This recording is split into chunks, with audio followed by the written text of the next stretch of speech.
Assalamualaikum warahmatullahi wabarakatuh. Perkenalkan, nama saya Andri Irawan, mahasiswa dari Universitas Pamulang, jurusan S1 Akuntansi semester 5. Di sini saya akan menjelaskan materi tentang deret berkala atau bisa disebut tren. Dan berikut penjelasan dari saya, mohon disimak. Deret berkala merupakan serangkaian pengamatan atau observasi yang dilakukan pada waktu-waktu tertentu, biasanya dengan interval waktu yang sama. Contoh deret berkala adalah jumlah produksi per tahun dari besi baja di Indonesia, harga penutupan saham setiap hari di BEJ, jumlah bon penjualan dalam sebulan dari sebuah supermarket, dan sebagainya. Berikut komponen-komponen deret berkala. Yang pertama, tren sekuter atau T, yaitu gerakan-gerakan jangka panjang atau sekuler cenderung menuju satu arah yang sama, biasanya dalam jangka waktu 10 tahun. Kurva tren ditentukan dengan memakai metode kuadrat minimum atau least square method atau LSM. Yang kedua, variasi musim atau V, yaitu perubahan naik atau turun sekitar tren yang bersifat musiman, merujuk kepada pola-pola yang identik atau hampir identik yang cenderung diikuti suatu deret berkala selama bulan-bulan bersangkutan dari tahun ke tahun, misalnya kenaikan harga atau kenaikan penjualan menjelang hari raya. Yang ketiga, siklis atau C, yaitu gerakan perubahan sekitar tren berjangka agak panjang dan agak tidak teratur, sukar diterka dibanding tren, dan variasi musim, merujuk kepada gerakan naik turun dalam jangka panjang dari suatu garis atau kurva tren dapat terjadi secara periodik atau tidak. Dalam kegiatan bisnis atau ekonomi, gerakan dianggap siklis apabila timbul kembali setelah interval waktu lebih dari 1 tahun. Misal yang menggambarkan interval lemak, muran, resensi, depresi, dan penyehatan ekonomi setelah depresi. Yang keempat, gerakan random atau residu, yaitu gerakan perubahan yang sangat tidak teratur disebabkan oleh faktor kebetulan jadi sukar diduga, merujuk kepada gerakan-gerakan sporadis dari deret berkala yang disebabkan oleh peristiwa-peristiwa kebetulan, misal banjir, perang, pemogokan, politik, dan sebagainya. Memperkirakan tren. Tren dapat diperkirakan dengan berbagai cara. Yang pertama, metode menggambar bebas. Yang kedua, metode setengah rata-rata. Yang ketiga, metode kuadrat terkecil atau minimum.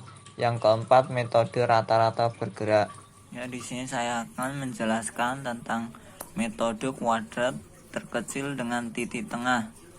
Rumusnya yaitu A sama dengan sigma Z1 dibagi N, B sama dengan sigma X1 dikali Z1 dibagi sigma X1 pangkat 2. Contoh data ganjil. Secara otomatis 2014 angka tengah, tahun tengah, kita beri X angka 0. Yang 2013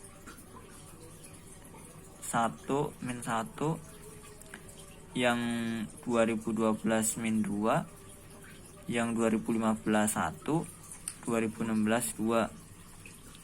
Yang berikutnya cara mencari X dikali Z, negatif 2 dikali 1200, yaitu min 2400. Berikutnya X pangkat 2. X pangkat 2 min 2 dipangkat 2, hasilnya 4.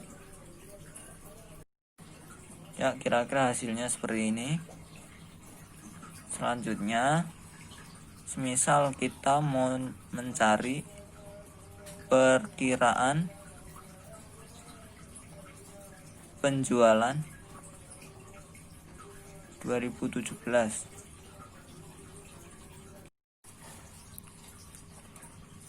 A sama dengan sigma Z1 dibagi N sama dengan sigma Z, yaitu 6400 dibagi jumlah tahun 5 tahun sama dengan 1280.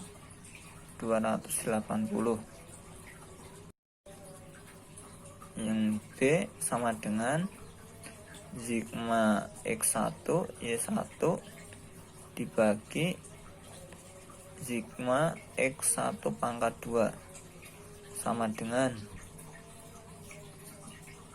hasilnya 700 dibagi 10 sama dengan 70.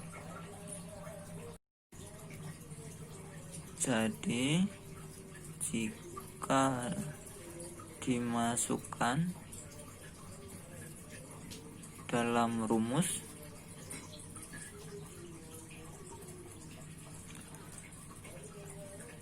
Z sama dengan A plus B X 2017 Y. A-nya 1280 ditambah B 70 X, karena di sini 2016 2, jadi 2017 jadi X-nya 3, kita kasih 3.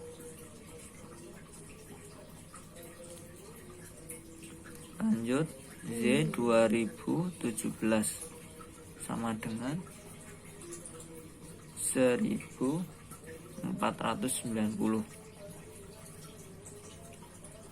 Demikian penjelasan dari saya, kurang lebihnya mohon maaf. Wassalamualaikum warahmatullahi wabarakatuh.